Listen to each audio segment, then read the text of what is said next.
আজকে আমরা এমন একটা ওষুধ সম্বন্ধে আলোচনা করব যে ওষুধ আমাদের সবার বাড়িতে আছে, আর বিশেষত গরমকালে যখন আমাদের প্রচুর ঘাম হয় আর সেই ঘামের মাধ্যমে প্রচুর পরিমাণে ইলেকট্রোলাইটস আমাদের শরীর থেকে বেরিয়ে যায়, তখন পুনরায় সেই ইলেকট্রোলাইটস পূরণ করার জন্য যেটা সবচেয়ে সাধারণত ব্যবহার করা হয় সেটা হচ্ছে ORS বা ওরাল রিহাইড্রেশন সলিউশন। নমস্কার, আমার নাম ডক্টর অঞ্জন নস্কর, আর আজকের এই ORS সম্বন্ধেই আমরা সংক্ষেপে আলোচনা করব। আর প্রথমেই আমরা জেনে নেব যে ORS কী। ORS বা ওরাল রিহাইড্রেশন সলিউশন আমাদের শরীরে ওয়াটার এবং ইলেকট্রোলাইটসের ব্যালেন্স মেনটেন রাখতে সাহায্য করে। বিশেষ করে ডিহাইড্রেশনের ক্ষেত্রে, যখন আমাদের শরীরে ডিহাইড্রেশন হওয়ার কারণে জল এবং ইলেকট্রোলাইটসের যে ব্যালেন্সটা আছে সেটা যখন নষ্ট হয়ে যায়, তখন সাধারণত ORS ব্যবহার করা হয় সেই ব্যালেন্সটা আবার ফিরিয়ে আনার জন্য। আর ORS তৈরি করার একটা নির্দিষ্ট কম্পোজিশন আছে, একটা নির্দিষ্ট ফর্মুলা আছে যেটা WHO দ্বারা দেওয়া হয়েছে, আর এই WHO রেকমেন্ডেড ফর্মুলাতেই সবসময় ORS তৈরি করা হয়। এবার কখন সাধারণত ORS রেকমেন্ড করা হয় সেই বিষয়ে যদি আমরা আলোচনা করি, যদি কারোর ধরুন প্রচুর বমি হয় বা প্রচুর ডায়রিয়া হয়, তখন আমাদের শরীর থেকে প্রচুর ইলেকট্রোলাইটস এবং প্রচুর পরিমাণে জল শরীর থেকে বেরিয়ে যায়, এবং সেই জল এবং ইলেকট্রোলাইটস পুনরায় শরীরে রিপ্লেনিশ করার জন্য ORS ব্যবহার করা হয়। এছাড়াও কারোর শরীরে যদি মেটাবলিক অ্যাসিডোসিস হয় তাহলেও ORS রেকমেন্ড করা হয়। আর প্রচুর যদি কেউ এক্সারসাইজ করেন বা গরমকালে যখন ঘাম হয়, ঘামের মাধ্যমে যখন প্রচুর ইলেকট্রোলাইটস এবং প্রচুর পরিমাণে জল আমাদের শরীর থেকে বেরিয়ে যায়, তখন সেই জল এবং ইলেকট্রোলাইটস রিপ্লেনিশ করার জন্য ORS রেকমেন্ড করা হয়। ORS বড়দের ক্ষেত্রেও ব্যবহার করা যায়, ORS বাচ্চাদের ক্ষেত্রেও ব্যবহার করা যায়, শুধু বয়স অনুযায়ী ডোজে পার্থক্য থাকে। এবার যদি আমরা ORS এর উপকার সম্বন্ধে কথা বলি, অর্থাৎ বেনিফিটস অফ ইউজিং ORS সম্বন্ধে যদি আমরা কথা বলি, তাহলে প্রথমেই আমাদের মাথায় রাখতে হবে যে ORS এ সোডিয়াম ক্লোরাইড থাকে, আর সোডিয়াম ক্লোরাইড আমাদের শরীরে জলের পরিমাণ মেনটেন রাখতে সাহায্য করে। এছাড়াও আমাদের শরীরে অ্যাসিড বেস ব্যালেন্স মেনটেন করতে সাহায্য করে।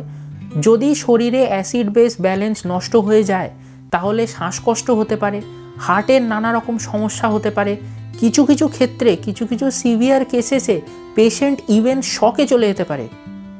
এরপর ORS এ পটাশিয়াম থাকে। পটাশিয়াম আমাদের কিডনি এবং অ্যাড্রিনাল গ্ল্যান্ড প্রপারলি কাজ করার জন্য খুবই ইম্পর্টেন্ট। আর এছাড়াও ORS এ গ্লুকোজ থাকে। গ্লুকোজ আমাদের শরীরে এনার্জি লেভেলস মেনটেন করতে সাহায্য করে।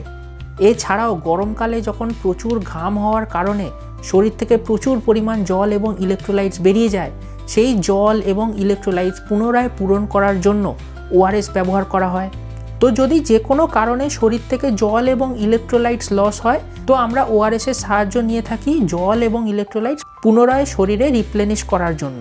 তো কিভাবে আমাদের ORS নেওয়া উচিত সেই নিয়ে অনেকের প্রশ্ন থাকে। সাধারণত প্যাকেটের মধ্যেই লেখা থাকে যে ORS কিভাবে নিতে হবে, তবে সাধারণত এক প্যাকেট ORS 1 লিটার পরিষ্কার জলে মিক্স করা হয় এবং সেই মিক্সচার আমরা পান করি। তবে সবসময় পরিষ্কার জল ব্যবহার করা উচিত ORS মিক্স করার জন্য। তবে আপনার যদি কোনো ডাউট থাকে যে জল পুরোপুরি পরিষ্কার কিনা, তাহলে আপনি সেই জল ফুটিয়ে সেই জল ঠান্ডা করে তারপর আপনি ORS মিক্স করে সেটা পান করতে পারেন।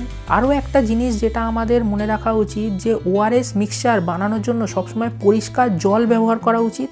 অন্য কোনো রকম লিকুইড যেমন দুধ, ফ্রুট জুস, স্যুপ, এগুলো কোনো কিছুই একদমই ব্যবহার করা উচিত না।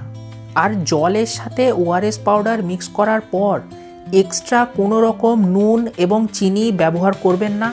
যেটুকু নুন এবং চিনি প্রয়োজন সেইটুকু নুন এবং চিনি অলরেডি সেই পাউডারে আছে, এক্সট্রা কোনো নুন এবং চিনি অ্যাড করার কোনো প্রয়োজন নেই।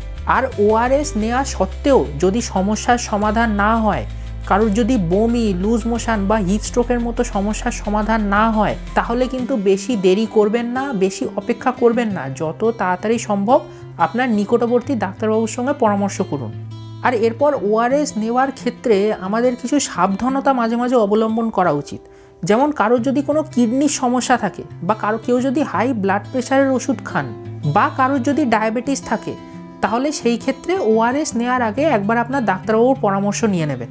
তো ORS সম্বন্ধে এই ভিডিও আজ এই পর্যন্তই।